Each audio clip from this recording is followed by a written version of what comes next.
Today on the show, I have the great pleasure to welcome Luis de Miranda to talk about societal challenges posed by technology's huge progress. Hello, Luis. Thanks for joining us today. Hi, it's a pleasure to be here. Thank you very much. I'm looking forward to our discussion. Luis, you have an impressive career. You're a philosopher, you're a novelist, you have a strong understanding of business and technology. Is that right?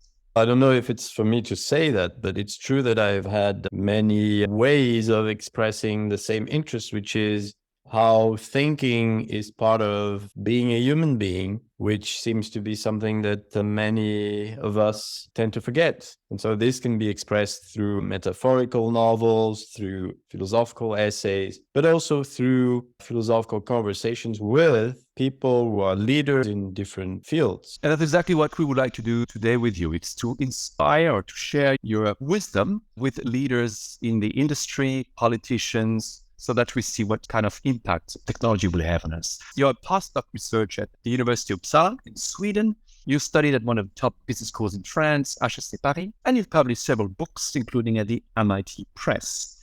Now, I'd like to jump right away into the questions. What in your mind should decision makers, tech CEOs, and politicians be aware of with today's technology and the future of the technology? I think there is a clear paradigm change going on, which can be summarized with one word, and that is purpose. In several fields, whether it's healthcare, whether it's AI, I would say anything that involves a responsibility over not only the world, but other human beings and other beings, and non-humans too. I think that we are perhaps understanding, or we should understand, or at least some leaders are beginning to understand, that without purpose, we are devising solutions that are actually problems at the time. So we've had 200, 300 years of industrial revolution, which was about producing new things in the world without much regard for how those things will develop in the future. And what we are understanding now is that we need to think about the purpose, the higher purpose of our activity in the world. And this is something that we humans are in fact not very good at. It takes time, it takes energy, it takes philosophical energy, it takes a lot of thinking and consideration to define one's purpose, whether it's your purpose, but the purpose also of a corporation. So I think this is what's happening now. And this is why I believe there is a new category that can be introduced in systems, which I call philosophical health. Is the system philosophically healthy?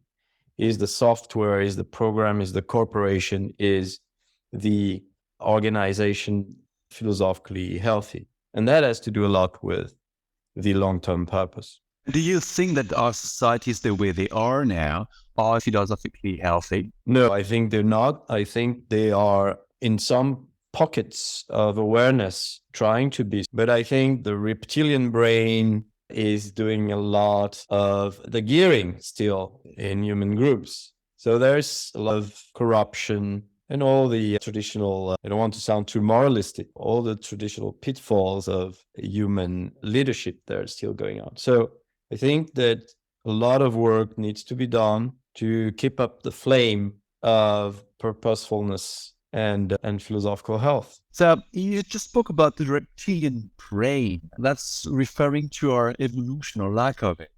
Do you think we'll be able to evolve fast enough, or it's already too late? We should just relax and... I'm an optimistic by nature. And I think there are two reasons for being optimistic, which are either we heal and evolve, to use your term, such that we learn to live in harmony and in oneness with earthlings. Either we don't. And what I think is that there might be an extinction of the human species, but not a full extinction of life. So life will go on. But without us. Without us. And so in both cases, I think it's fine. Okay, that's what you call optimism. Cool. Let's move back to the next question then. About optimism, there are plenty of movies and series. You probably know them. Ready Player One, Snow Crash, Her, Lord, Matrix, Black Mirror. These are only dystopian films. Do you have any reference to something that shows us a beautiful, bright future? There's a series that I really liked, which is I would say rather optimistic because it shows a cooperation between AI and humans. And that's a person of interest. It's not the Okay. newest one. I think it was on maybe 5-10 years ago. So I do believe that in terms of fiction, you're describing fiction. So people like to be scared, right? I've always been surprised because it's not at all my thing by the popularity of thrillers and scary movies. So people like to be scared. People watch the news. Just that shows that they like to be worried. So the tendency is indeed, again, to shock the spectator. And bad news seem to function better than good news, which has perhaps to do with another feature of the reptilian brain, which is that humans do not always rejoice of other humans' success that easily. Okay. That's not very optimistic either. And a while ago, I read a very good book. You might know it. It's called Paradiser. And that's actually one of your books. And in that one, I didn't think it was very optimistic either. You have Clara and Nuno. Basically, it's a couple that try to refine some enchantment in a couple going into a metaverse. Is there a message of optimism in that book? I mean, it's clearly a critical description of how metaverses can be used, right? To create alienation, to create addiction, to create derealization. Sorry for the big words, but derealization is the loss of not only contact, but awareness of what is real, what is not real. Addiction, of course, because we get more and more of these platforms. But there is an optimistic message in that novel, which is that we can, even if it's a small group of humans, always disrupt totalitarian regimes or groupthink or any behaviors that might hinder our capacity for creativity and freedom. And so the characters, they sort of create a liberating virus that might be seen as something. But I think I'm optimistic in the potential for us humans to overcome a lot of behaviors that do not create oneness and then do not create awareness and harmony. I believe we have that in us, all of us. But I believe this needs to be constantly reactivated almost on a daily basis. It's like a martial art. And is this, when you see the future that is shaping ahead of us, I mean, with what you describe in your book, for example, or the future overall of society, you have 2 kids. Are you thinking that's the kind of future they're going to grow up in and evolve? Is that good for you? Are you feeling happy about it? Yeah, I'm not the kind of people who thinks that it was better before. I think it was always a mess. So the mess continued.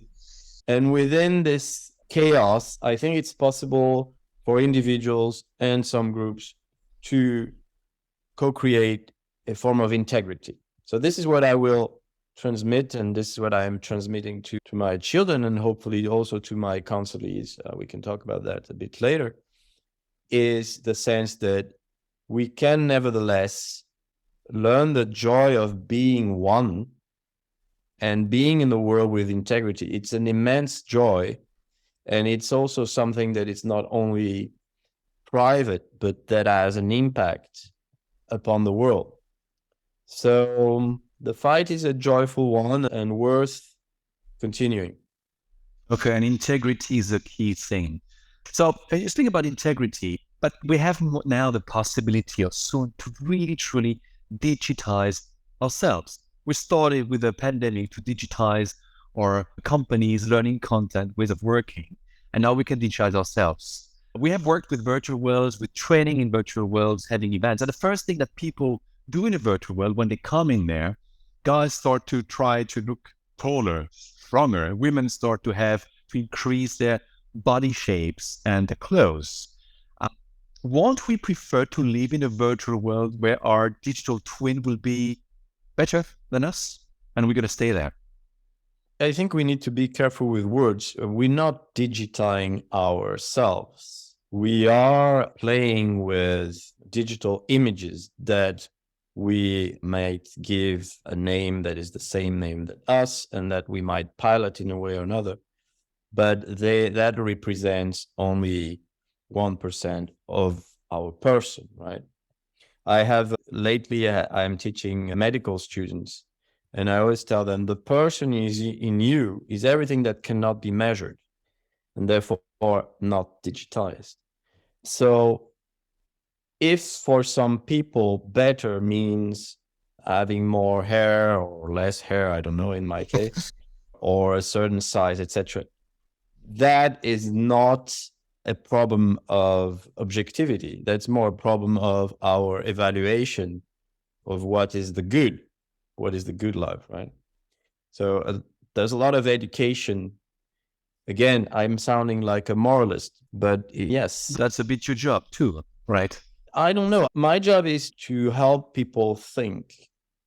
So unfortunately, because there's a lot of stupidity in this world, it sounds sometimes like we're being moralists, right?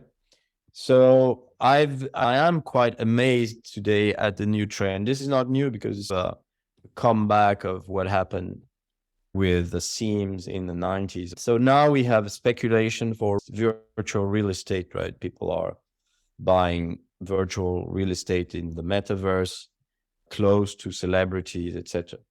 The problem of silly behavior is not a problem that emerged with digitalization, right? It's something that just keeps going on. So in a way, it's again, there nothing new. It's just that we are demultiplying the spaces of nonsense. Yeah, but look, you speak about nonsense, but in Instagram, a lot of people start to associate themselves with their Instagram representation of themselves. Now, if the virtual world, the metaverse, makes it even more real, then won't we prefer to be there? Sorry, but maybe you go into the metaverse and say, now I have hair. And you liked it very much, and you stay there in the metaverse. Maybe that's a representation of yourself you prefer.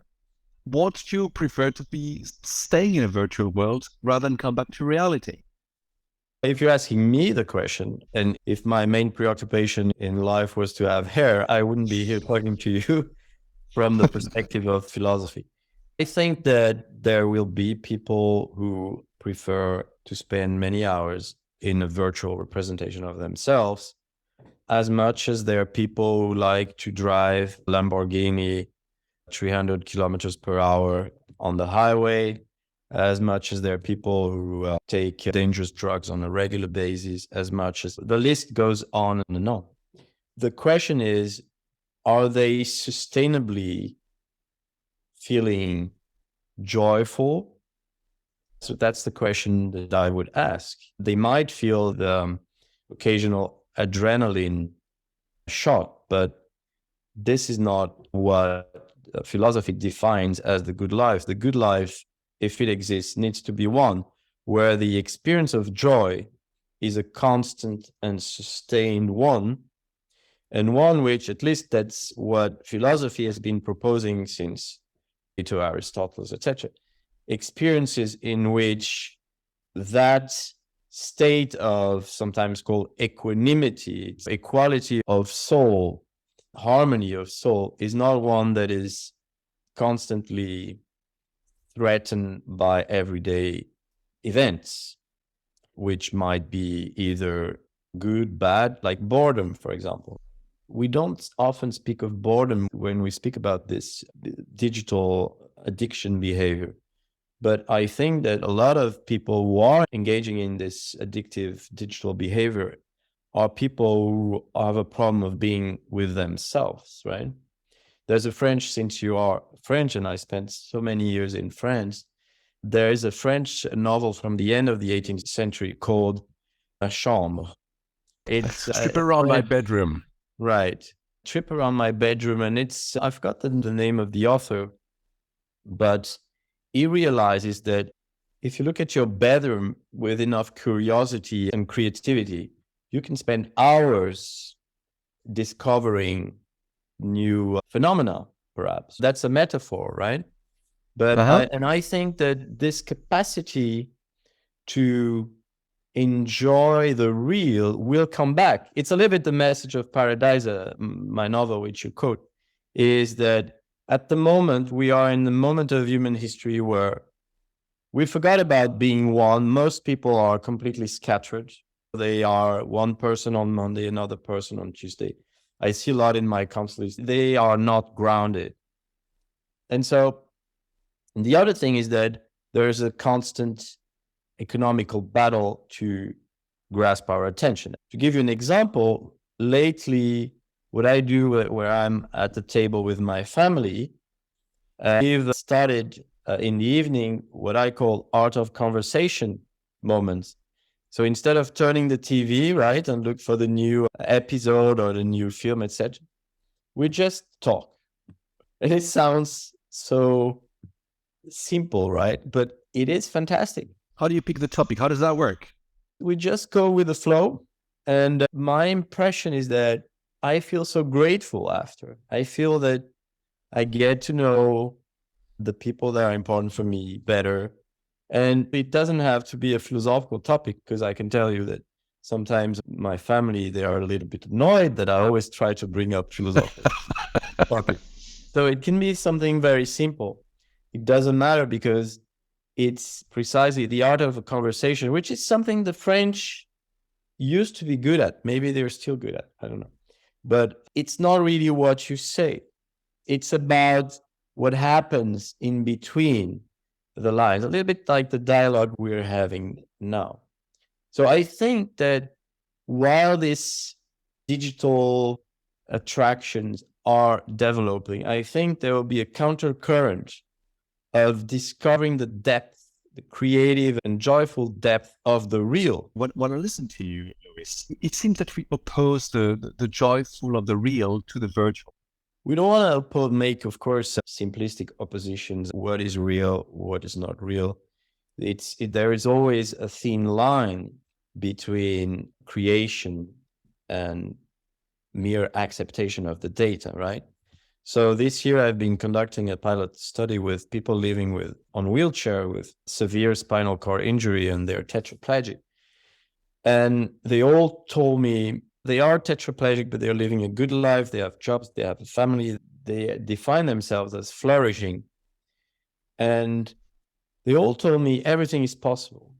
So they're really, I was going to say really, it's not, one cannot be realistic and be 95% paralyzed and say everything is possible. And yet, I trust them though when they tell me that. So they are on a level that is not the level of realism, mere acceptation of the standard view of the world. They are in a level of the leap of faith. They are in a level where they believe that they can tap into possibility to, despite their condition, and we all have different conditions that we have to struggle with, more or less.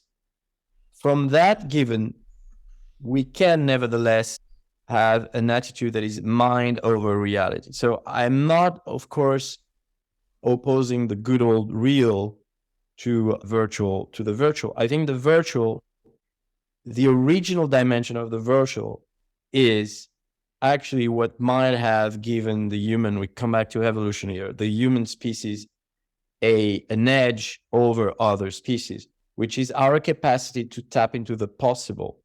Sometimes it's called counterfactual thinking, right? And so that, to play with the possible, is present in virtual reality and might have good effects. We know that in some cases it has even therapeutic effects when it's used to treat some, for example, phobias, etc. I believe in AI. I worked quite a bit with computer science. I believe in an AI that is not meant to replace humans, but to cohabit with us and allow us to keep and develop a sense of the possible.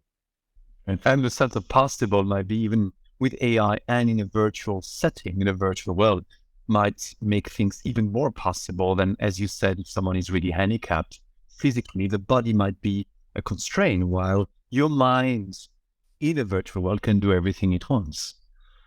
Right. Yeah. As long as it's not escapism. Okay. because there are many forms of escapism that humanity has invented. Our history shows that it's not always good, it's not always bad, right? There's a book called Denial by two evolutionists, and they basically insist that human species is the species that has the highest capacity for denial, perhaps the only species that is so good at denial, right? So we know that we will die. Nevertheless, we live every day as if we were immortal, for example. So this capacity for denial is not necessarily always a bad thing, because if we were, for example, submerged by the feeling of death every day, we would basically stop doing anything, perhaps. We would find everything vain. And that's the definition for depression. So in many cases, we need to escape, right? We need to define our own perception of things. But here's the key word, is that the virtuality that is liberating is one that you co-define. If it's a virtuality that is imposed by others, I don't believe much in its capacity to heal, cure, or liberate. And what we see today in the metaverse is that we are just spectators using tools that are developed by others. But in a lot of virtual worlds now you can create your own instances of virtual world. You can have, with blockchain-based virtual worlds, you can own part of that virtual world. I'm not referring to virtual world like ones created by big billion-dollar companies that want to, as you said, create a virtual world for you and you respect their rules, you're in their world. But you can co-create a virtual world. In that case, I would be more positive, I guess. Yeah, and then we're talking about the happy few, as with philosophy. Happy few has access to thinking time. I would suppose that a happy few also has access to programming in the sense that you're saying.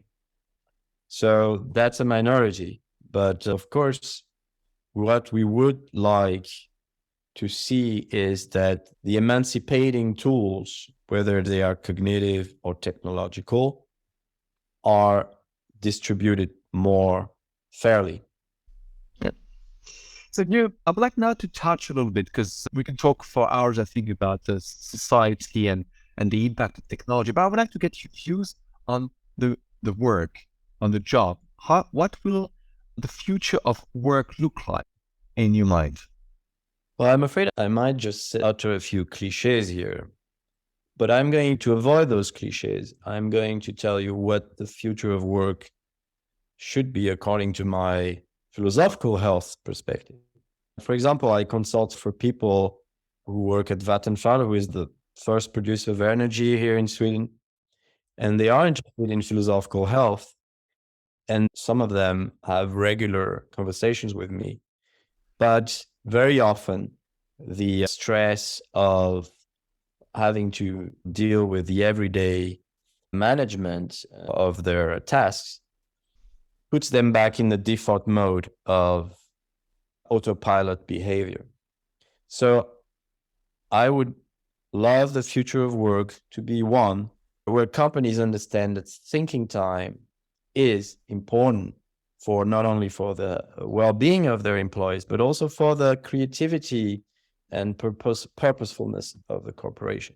So we should spend less time doing autopilot bureaucratic tasks, and we should integrate thinking, creative, and even meandering, wandering, exploring time in our work. So in a way, every job should become partly R&D in a broader sense of being curious. That would be for me the ideal future of work. And that would liberate, of course, jobs, because what we see today is that as there is unemployment, and what is more sad is that there are a lot of people who are doing the jobs of three people. We see in academia, for example, I started my academic career very late in life, so I'm still in early career, but I see a lot of professors who actually tell me that with their title, a supposedly prestigious title, came a lot of bureaucracy, and they actually have less and less time to think. That's a paradox, isn't it? Yes.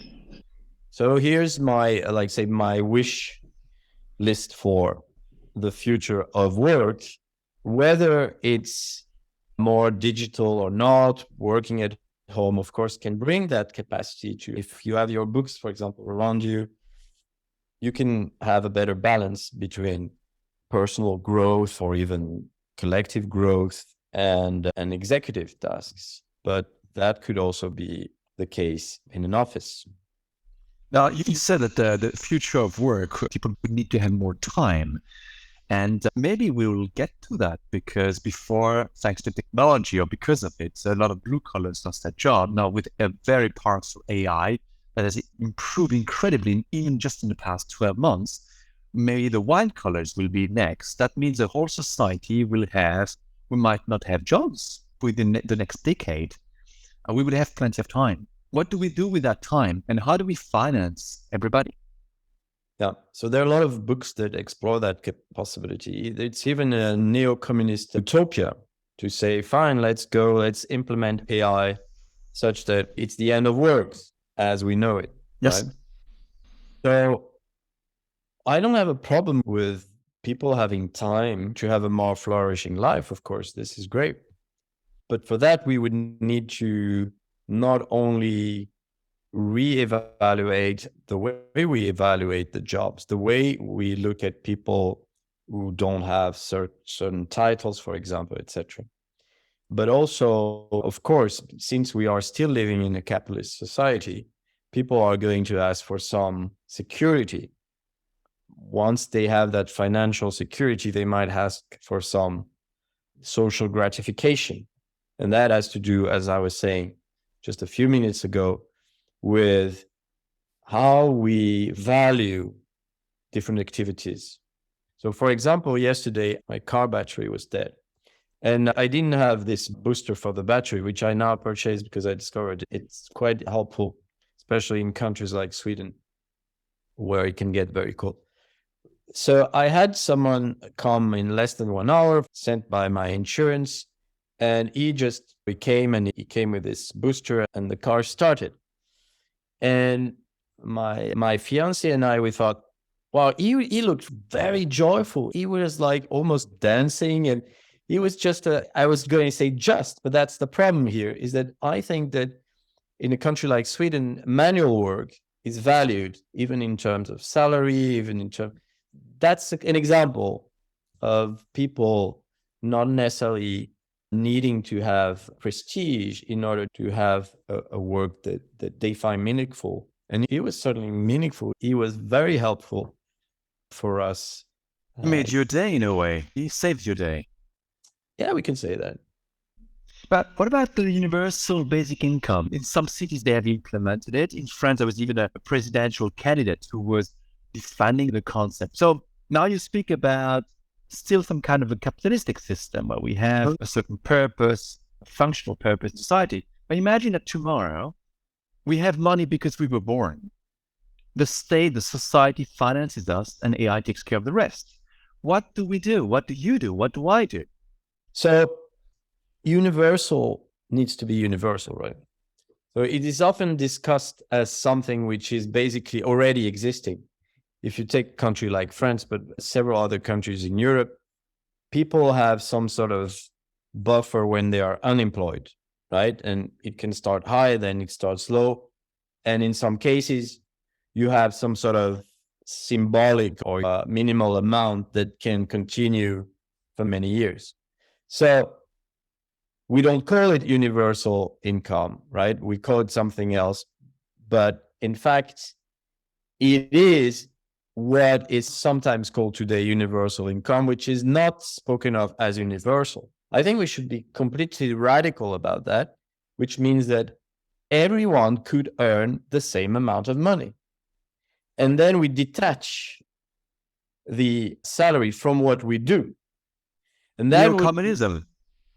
Yeah, except that, it would be a form of communism in the sense that there would be a common salary, but maybe the term communism is not the most fortunate to use given the history of it. which is very problematic. So let's just say that if we're talking about a universal income, then it should be really universal. Then Elon Musk and you should earn the same. Now, the joy we get from having purposeful and meaningful and ambitious tasks should not be correlated to the amount of money.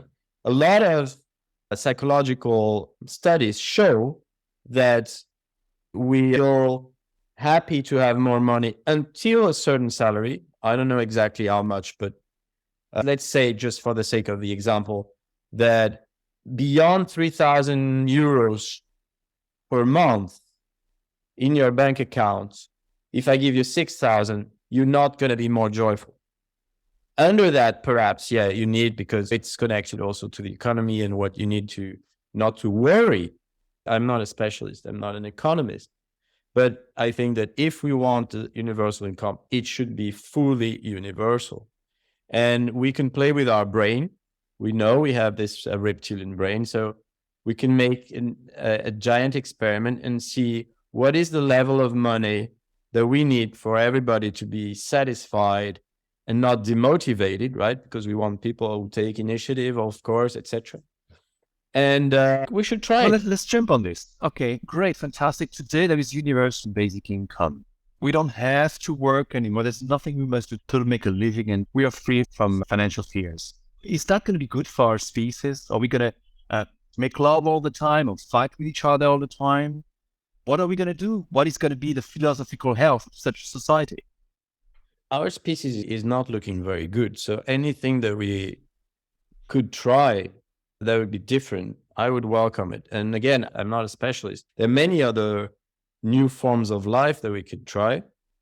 We already fight a lot with each other. We already engage in a lot of strange behaviors. So it's not like things could be much worse. I'm saying that from the point of view of a country where life is pretty good. The quality of life in Sweden for the middle class has not yet been damaged.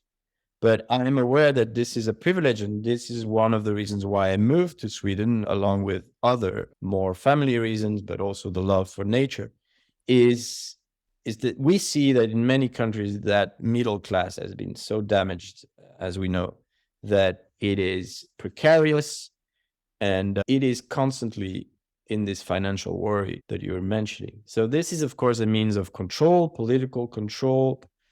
So I don't think that the luxury of imagining more philosophically healthy forms of life, and again, I think the first stage would be to think about what the options are. There's a French comic book called L'an 01, Year 01. I don't know if you know it, but it's very famous from the early 70s. And it's basically, the idea is that, okay, let's stop everything and think about another way of life. So in that comic book, people just stop. They just stop everything. And I think we, of course, in a more pragmatic way, right, we should take more time. For example, one thing we could think about is, what if we all worked 50% of our time and the other 50% we spent on thinking about new forms of life? This is how my days look like, but I would like to share this because it's great. You're very lucky on that. You're very lucky. Yeah, I'm also precarious, and I'm also don't know, I'll be unemployed in 1 month and then perhaps not unemployed in 3 months. I took many risks, and I have paid a lot with my blood to be able to have the life I wanted, and the fight continues again. By the way, Louis, respect for this, because that's not easy to sacrifice one's safety and follow one's dream. So well done. Can only relate to this as an entrepreneur. Exactly. And of course, and as an entrepreneur, you probably relate to the fact that I say there are 5 principles of philosophical health. One is mental heroism, is that we're talking about. It takes some courage to live according to your vision. Whether it's a vision for a more fair way of doing something, whatever it is, Where is a vision about a form of society, etc. That's the first. Then in order to do that, you need to have a deep orientation. So you need to know what that purpose is. And that takes some time. Then the third principle is critical creativity. So it's important to be creative, but in a way, of course, that is critical, such that we remain attached to the real and its necessities. Fourth one is deep listening.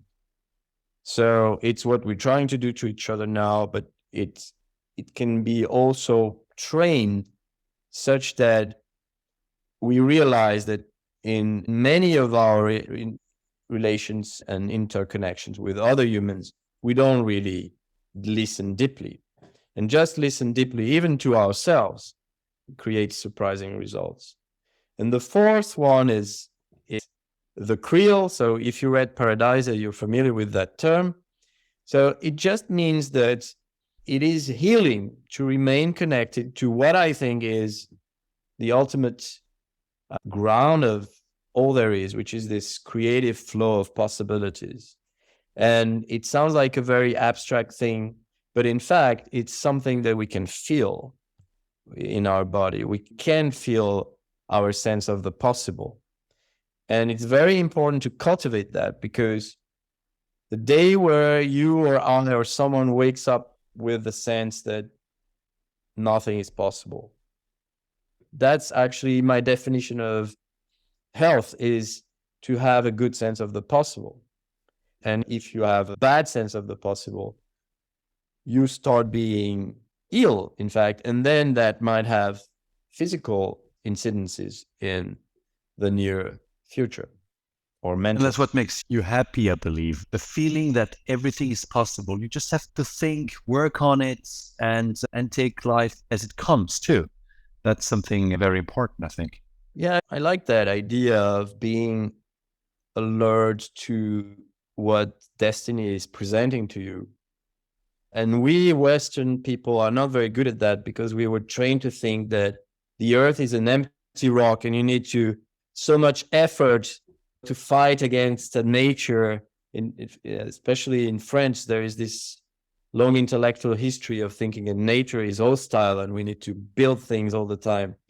So you're right. It's sometimes just listening to the clues that our environment is presenting to us, provided that we know where we're going. Because as I think it's a Greek Stoic philosopher who said, there is no favorable wind if you don't have a destination for your boat. And I think that's a great message. Again, as an entrepreneur, that's something very important to keep in mind. Luis, I think we could get going for quite a few hours. I'd love to pick your brains more, but I think you also have to move to the next steps. Would you have a last advice for decision makers, politicians, in the light of all the huge progress of technology? Is that just a simple message that you would like to share with them, with us? PRUNE, prune your life. As in order for a tree to be healthy, you need to cut some branches such that the tree flourishes. And I think we are a generation that wants too much. We want everything at the same time. And I think it's time again it's related to this oneness that I was mentioning in the beginning, and integrity, pruning our life and eliminating everything that is not essential. That's true for personal growth, but that's also true for entrepreneurs like you, I believe. Yes, minimalism or optimalism. But I remember now, I'll keep in mind the prune your life. I like this very much. Luis, I would like to thank you very much for taking some of the time for us. And I wish you a wonderful day, week, and prune your life. Thank you. And enjoy your continuation of conversations with different people. I think it's remarkable that you are open to different ways of looking at the world. And I think that it's exciting to start a company, to be an entrepreneur and have a startup now, because we are in a time where a small company, any commercial endeavor cannot be only commercial anymore. It needs to be holistic. So good luck with that. Thank you very much. Thanks for the chat. Have a good one. Cheers. Bye-bye.